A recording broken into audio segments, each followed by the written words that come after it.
Walaupun misalkan nilai ototnya ternyata 4, ketika kita coba ditahan ternyata bisa, jangan berikan tahanan.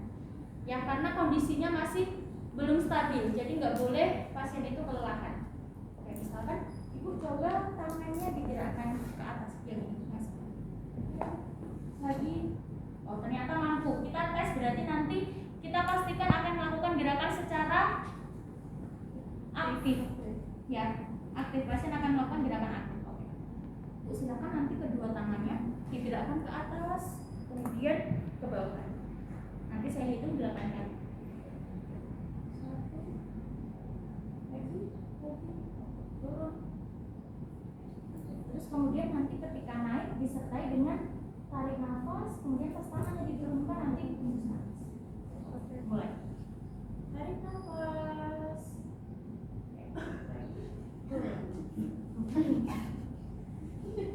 Lagi. Tarik nafas. Turun. Sekali lagi. Tarik nafas.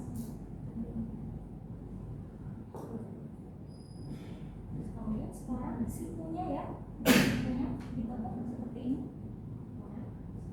Dua-duanya secara perlahan. Silakan.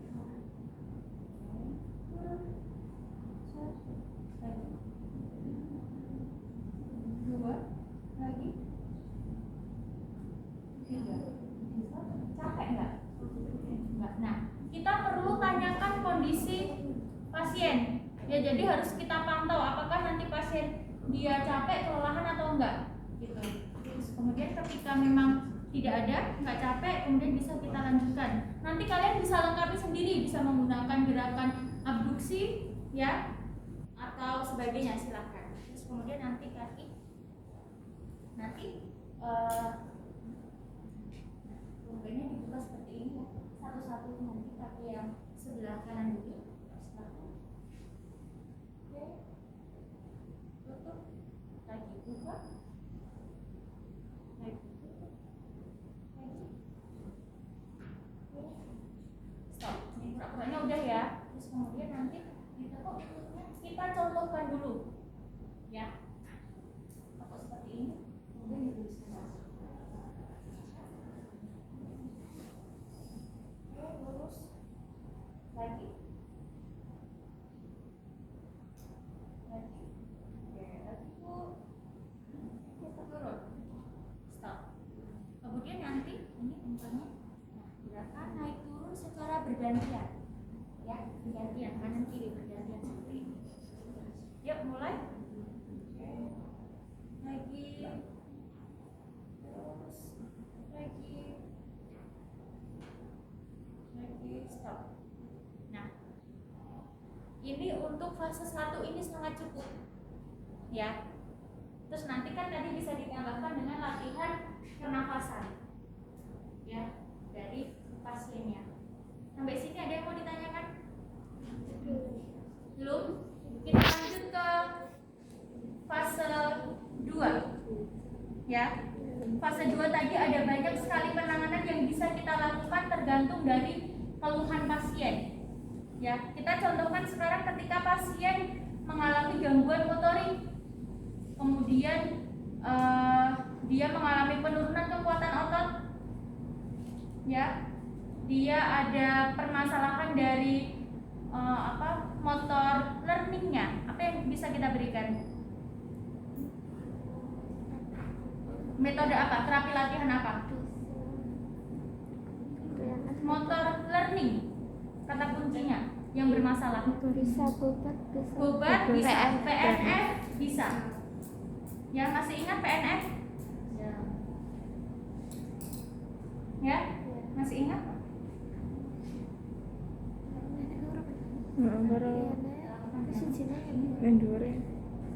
Terus kemudian untuk melakukan PNF tergantung dari kekuatan ototnya pasien berapa. Apakah dia bisa melawan dari tahanan atau tidak. Ketika belum mampu, perintahkan pasien untuk aktif terlebih dahulu. Oke, kita contohkan dulu. Kita gerakkan secara pasif dulu. Ini membuka, lebar, tutup, membuka, turun, lebar, naik,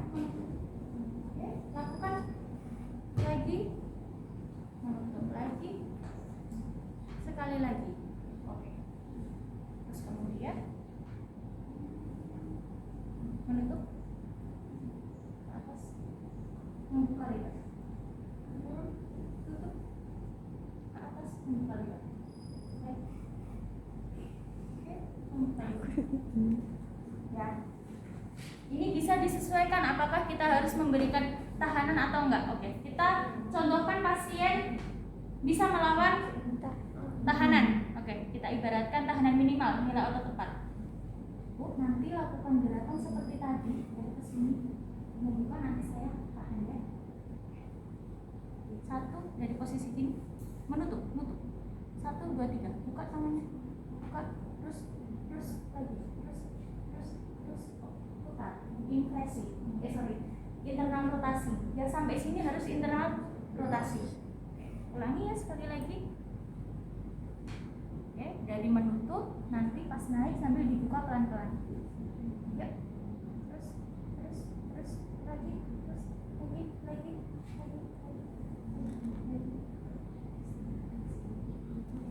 Ya, bisa kita lakukan di tergantung area yang lesi, apakah Dijkstra atau Sinistra. Ya, terus bisa juga kita tambahkan dengan misalnya kita sana. Oke, dirinya angkat 1 kaki. Ini agak mundur lagi.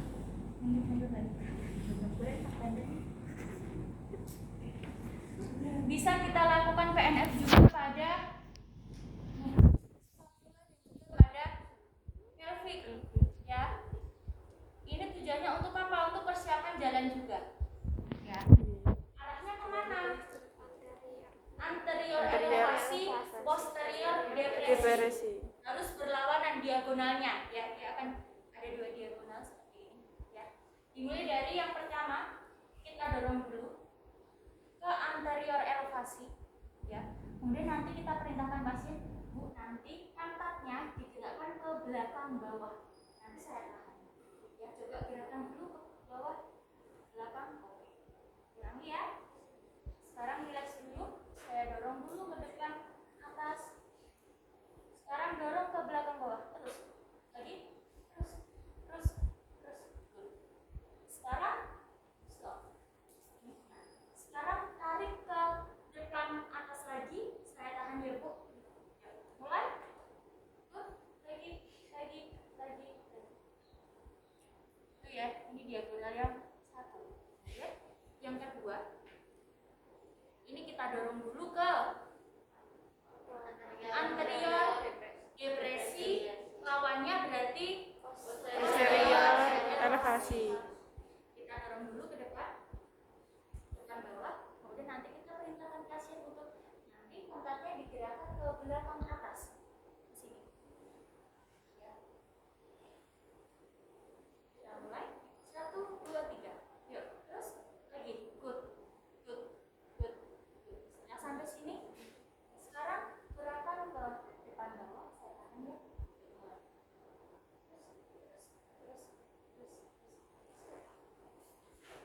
Begitu juga dengan di scapula. Ya, dia sama diagonalis. Terus kemudian bisa kita lakukan misalkan gangguan keseimbangan. Memang keseimbangannya yang terganggu. Ya, bisa kita berikan dengan otago. Tadi latihan keseimbangan ada banyak sekali. Bisa tolong ini pistolnya.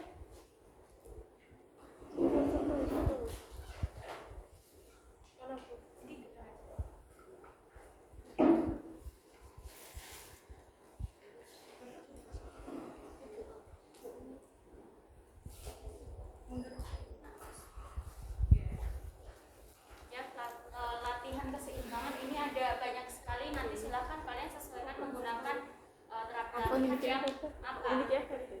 Kemudian bisa nanti kita awalan kacamata tegak. Pertahankan posisinya. Saya dorong nanti. Saya dorong ke kanan dan juga bawah. Pertahankan ya. Oke.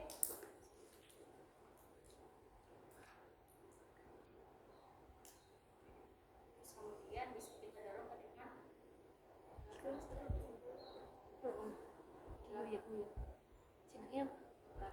Terus kemudian bisa berdiri. Oke. Ini merupakan salah satu latihan pada proprioseptifnya untuk meningkatkan keseimbangan. Ya, jadi dia menyadari posisi tubuhnya itu di mana. Ya, posisi kakinya dia berdiri, dia menyadari bahwa kakinya menapak di lantai, kemudian dia mempertahankan posisinya. Itu merupakan salah satu latihan dari proprioseptif untuk meningkatkan keseimbangan. Ya, bisa ke depan. Nanti sama saya dorong ke samping kanan kiri, silahkan dipertahankan.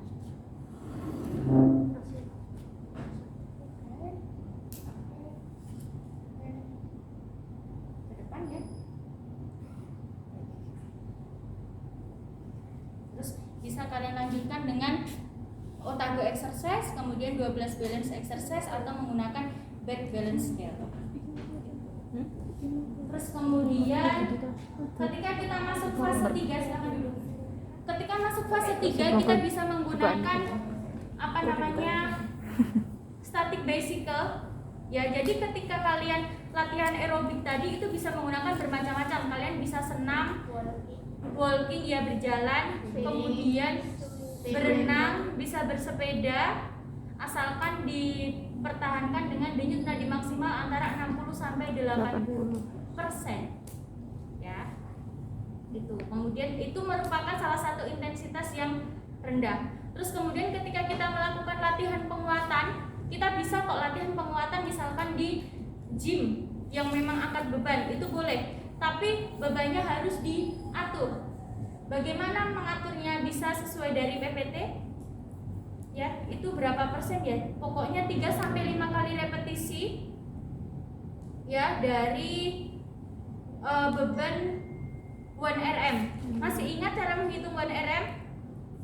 Insya Allah. Ya, masih ingat ya. Nanti kita, jadi misalkan ini pasien, pura-puranya kita berikan beban awal. Misalnya ini 5 kilo. Keberatan ya. 3 kilo, misalkan 3 kilo.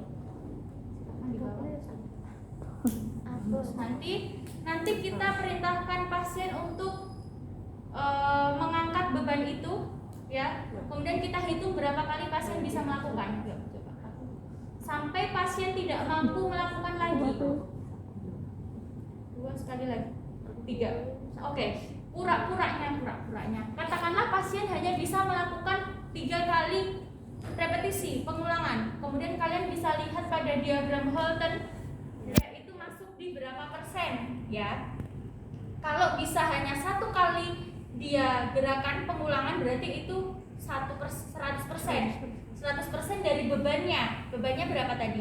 3. Berarti 1 RM-nya si Sinta berarti 3 kilo. Ya. 3 kilo 1 RM-nya. Kemudian bisa dilihat bebannya berapa persen tadi dari 1 RM. Gitu. Ketika misalkan Sinta bisa melakukan 3 kali, misalkan 80% dari 1 RM, berarti berapa? 2,4. Ya, jadi 1 RM-nya Sinta itu 2,4 kilo. Kalian bisa perhatikan diagram Holton, ya. Itu kan yang bentuknya seperti ini. Nanti kalian lihat mampu berapa repetisi, kemudian kalian cocokkan, oh itu masuknya berapa persen dari beban yang kita berikan. Jadi beban di awal ini bisa acak, berapapun bisa, gitu. Tapi jangan sampai yang nggak bisa diangkat, kan kalau 10 kilo nggak bisa mengangkat, gitu. Disesuaikan saja, bisa dikira-kira. Itu. Jadi kemudian di akhir bisa kita fokuskan juga ke ADL, alat bantu. Tolong volunteernya.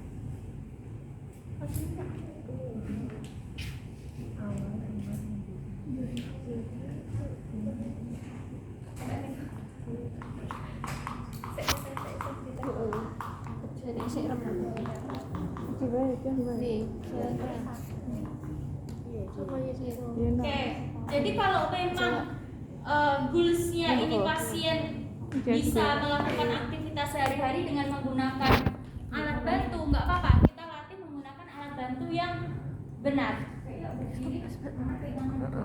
Oke, dari posisi Stop sih ya.